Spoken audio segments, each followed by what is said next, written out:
Some would say this has been a wrestle dream, but I would argue the real wrestle dream is on Sunday, the big pay-per-view. It feels a little too soon for an AEW pay-per-view since we just had back-to-back ones a month ago. Not complaining because what I've seen of this card is great, but I think doing too many pay-per-views in this short a time, plus just the pacing they have on how they advertise the shows, how they build up to it, has been a little stilted for me. They're not allowing any time for actual storylines to develop in between shows. Because they've had so many shows so quickly, there's no real build up to it. There's great matches that we want to see, but there's no actual build up to it. The biggest build, to be honest with you, of any storyline to me is Julia Hart. Julia Hart and Chris Statlander is the best build of any of the storylines on this pay-per-view, in my opinion. Well, Ricky Starks and Wheeler Yuta. Yeah, sure. That was great. What did they just start building that last week? This match just got announced. Okay. No, it just got announced, but they started the build to it last week by having Wheeler Yuta show up. To me, Julia, like I said, Julia Hart with her Mist, with House of Black going after Chris Statlander, that's the only match that's actually genuinely built. What about the Bucks, the Guns, the Lucha Brothers, and Hook and Orange Cassidy in that fatal four-way for a future anytime AEW Tag Team Championship? I'm not sure if you're trying to prove my point or yours. How about the build to that Ring of Honor Tag Team Championships where it's now a handicap match? Oh, we actually have to talk about there's some juice on that one. So, you said it, though, about Statlander and Julia Hart. I think that one has been built up. I think Statlander will continue her momentum, though, ultimately. I think Julia Hart's just been focused on these last few weeks because they wanted somewhat of a credible challenge for Statlander, and I think they actually did that. Did you see her moonsault this week? That was perfect. I thought she actually... Oh, my God. She might actually have the best moonsault in wrestling. That was incredible. Was Ivar. Side note, Ivar had one of the best moonsaults for a 400-pound man I've ever seen. That was the most terrifying moonsault I've ever seen. I will agree. I think I see Statlander winning that one. I do. Let's go to the next one here. Let's. By the way, I disagree. I actually see Julia Hart continuing on. Yeah. Okay. It's an interesting matchup. Eddie Kingston is defending the Ring of Honor World Championship and the New Japan Strong Openweight Championship. He's defending both those titles against Shibata, who's the Ring of Honor Pure Champion. Now, both of his championships are on the line, but Shibata's is not on the line. Absolutely not. So I see Eddie Kingston going over. Okay. Shibata, Triple Crown champion. You heard it here first. Now, a little sidebar on this. Because of him being a champion for both those organizations, and this is one of the reasons why I think he's holding on to this belt, because he wouldn't have had to make this announcement if he wasn't planning on still that's a good point, actually. Yeah. Holding both. He announced this week that he would not be taking independent bookings going forward because his work as a champion for New Japan Pro Wrestling and for Ring of Honor is not allowing him enough schedule. Now, if he's losing it this week, he doesn't really have to make that announcement. All right. There's at least out too. There's at least one independent company that found out when Eddie Kingston made that announcement. I want to say it's Defy in the Northwest. No, but there was a little clarification on that. Eddie sent out an email to them actually prior, but it was so close proximity, they actually found out online. Nobody had checked the email, which is kind of shades. You're like, send. Oh, by the way, send. you know, maybe you could have called them. It's where we are in a digital age. Sometimes the speed of the news getting out there will outpace like connections you made to try and get it. Let's talk about. My point behind this is I don't see Shibata going over because why would he even make that announcement? That's fair. I'm going to go with Kingston too. That's an excellent point. You won me over completely on that. I want to. That's going to be a great match, though. That might be my match of the night or second match of the night because we'll get to the match of the night later. Well, here's a matchup that actually has been really very, very well built, and it might actually be the best built match on the show completely. Christian Cage versus Darby Allin. 2 out of 3 falls match for the TNT Championship. The sit down I thought was great this week with JR. Darby always kills it in this stuff too. Christian Cage has been just an awesome heel with talking about people's dead dads and wanting to hook up with their moms. Like he's just a complete scumbag. At the end of this, Christian Cage, I don't see him losing the TNT Championship yet.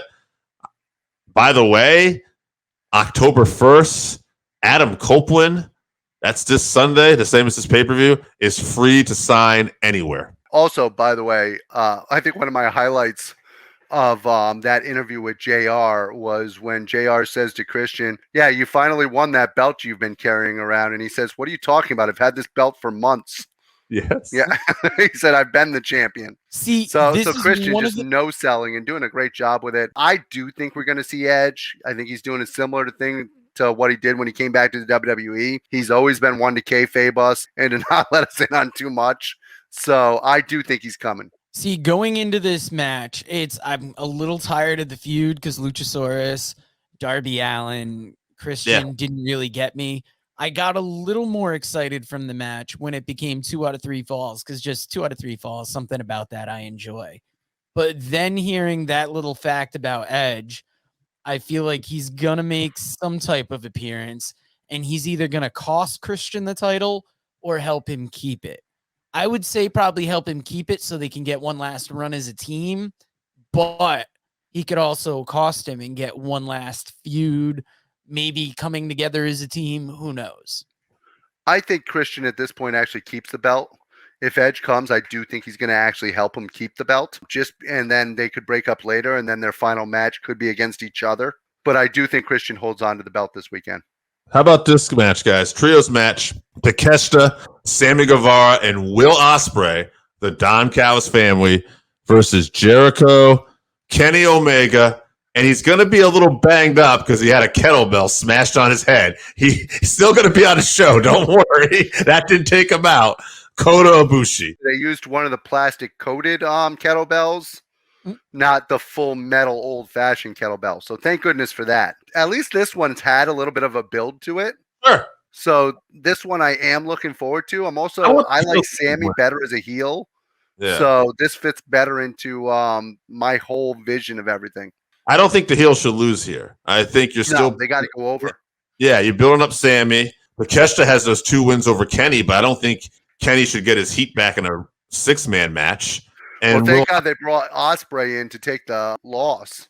They could have. I mean, they've done nothing but build up Will Ospreay, but I doubt it. And I think Will's going to continue to win, which is amazing considering his contract's coming up. And AEW, it makes me wonder, are they trying to get Will really bad because they're putting him over every chance they could get? I got to tell you, I think it's going to be Team Jericho winning this. I think it's going to be a good match.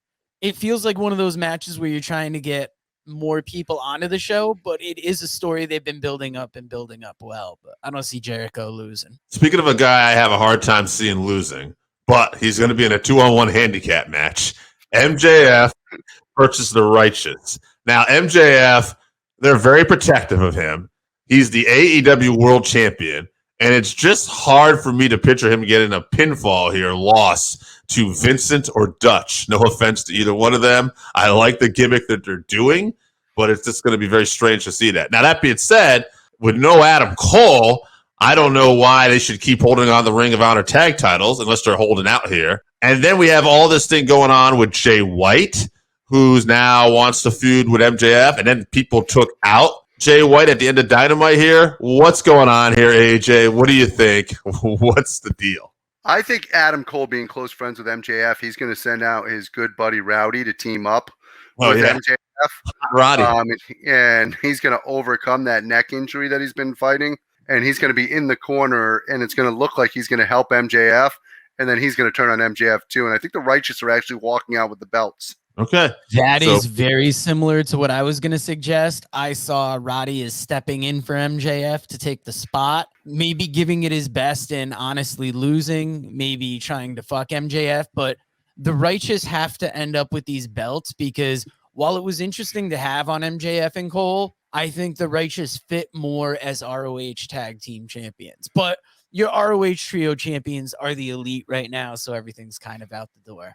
At the end of the day, I'm excited for that MJF versus Dutch match on AEW Dynamite. So FTR versus Aussie Open. AJ, how does Aussie Open win the tag titles and get it done here? Let me know. They do it cleanly in the center of the ring. I'm actually picking Aussie Open to win. Really? Interesting. Interesting. I know I'm going against the tide here, Mm. but I think with the heat that's on him, with the criminal investigation and everything that's going on, I think Aussie Open's going over here. I think that they've been building them up. I think they want these guys and they want them to be a part of AEW, and I think the belts are going to them. I mean, you do have a 4-way tag match on earlier in the show where the Guns are the only heels in it. You have the Lucha Brothers, you have the Young Bucks, and you have Hook and Orange Cassidy. So maybe you're set up. This is AEW. I can see them doing face versus face. I will go against FTR. FTR all day. Yeah, I got FTR too. I really like what Aussie Open's doing. They've been incredible. I just don't see FTR. Yeah, nothing against FTR. I love FTR. It's not like I don't want them to go over. I just have this feeling in my gut. Who's next to leave? Oh man, Randy bringing a question. Ricky Starks. Ricky Starks is going to head over and be with his buddy Cody Rhodes. That's an easy one. Ricky Starks. I like that. Yeah, we had a bunch of suggestions. I don't want to say it was episode 214. We did it. I mean, Jade was obviously top of the list. I got MJF there. Dave, do you got a suggestion? I definitely think Ricky Starks is a great pick. Beyond Ricky Starks, right now, no one comes to mind. We'll have to wait and see. A lot of people that are here seem to want to be here. I'm telling you, I think Ricky Starks, with his close friendship, the whole reason he came to AEW in the first place was Cody Rhodes from the NWA. He came over because Cody wanted him there, and I think Cody wants him in the WWE, and I think he's going to be there. Getting pushed right now, but I wouldn't be surprised for Sammy Guevara for the same reason down the road. We'll see what happens. MJF versus Jay White is going to be quite the matchup when we hit. Yes, Randy, we do see Edge possibly debuting at Wrestledream, possibly in Christian's match. Do you guys have an opinion whatsoever as to who could have attacked Jay White? I'm kind of leaning towards Roddy and the Kingdom, and they're going to end up doing something with Adam Cole, even though there's no way Adam Cole was actually there. I feel like this is all a setup. And then, of course, eventually this will lead to Adam Cole turning on MJF. But by the way, I was hoping it was the rest of the Gun Club and Rock Hard, Juice Robinson, and then the Paper Cutout attacking him, but apparently it wasn't. Yeah. I like that MJF was still threatening to sneak attack Adam Cole on a boat in one of the skits they were doing with it. And then he was like, oh yeah, no, I wouldn't do that to you. And it is okay to have more than one friend. I didn't know that. Figure this out. Last two matches, guys. Here's a match I actually am looking forward to. He knows what it is. It's Swerve's house. Swerve Strickland versus Hangman Page. For me, I put Swerve over here. I think Hangman Page bores me to fucking tears. Oh, wow. He is useless. He can barely work at this point. I hope Swerve just freaking goes over him big time. Swerve Strickland is the man. Whose house is it? It's Swerve's house, bitches. I wasn't going to go that hard on Hangman, but... Dude, Hangman is the most overrated wrestler. He has not developed at all over the last 3 years. He was put into a main event spot. He has become soft, complacent, and has not developed. Former AEW World Champion. Tell me he has not been downhill ever since. He had... Go ahead. He looked way better than he did in ROH. I do think he is plateaued in AEW. Yes. He hit a level probably when he was world champ, and then he's been kind of lost in the mix since then. I'm not as down about him as that, but he doesn't stand out as much as Swerve. Swerve is more interesting television character and is more just, he'll catch your eye overall. Swerve keeps developing the way he is. He could be a future world champion. Swerve has brought the best out of Hangman, is what I was going to say. I've actually liked Hangman in this feud. That being said, I think you put Swerve over still. Swerve is definitely a guy that's been killing it every time he gets in there, and I think you could do something big with Swerve. Swerve is awesome on the mic. He's awesome with his facial features. He can work his ass off in the ring. Like I said, to me, this guy should be a future world's champion if he keeps developing the way he is. All right, guys, we're almost approaching the Broadway here. Main event, dream matchup, Zack Sabre Jr. versus Bryan Danielson. It is a dream match. Technically, this will be a masterpiece. And with Bryan Danielson, you never know if he's going to get the win because he's so unselfish. However, to me, if you're closing out a major pay-per-view like this, you got to go with your bigger name star for the win. Zack Sabre Jr. is a New Japan guy. He goes on Ring of Honor, but we haven't even put him on AEW television lately. So I got to go with Bryan Danielson. This is a dream match. When you talk about dream matches, this is a dream match. The problem is, and this is why it makes me a little sad, is I believe we are winding down on Bryan Danielson's career. He's come out and said it. I think the reason why you're seeing the matches that you see from him is that we have a limited amount of time with Bryan left. So that makes me a little bit sad. But guys, put those tears away and enjoy this match because it's going to be a classic. Yes, that is going to shape up to be a big event.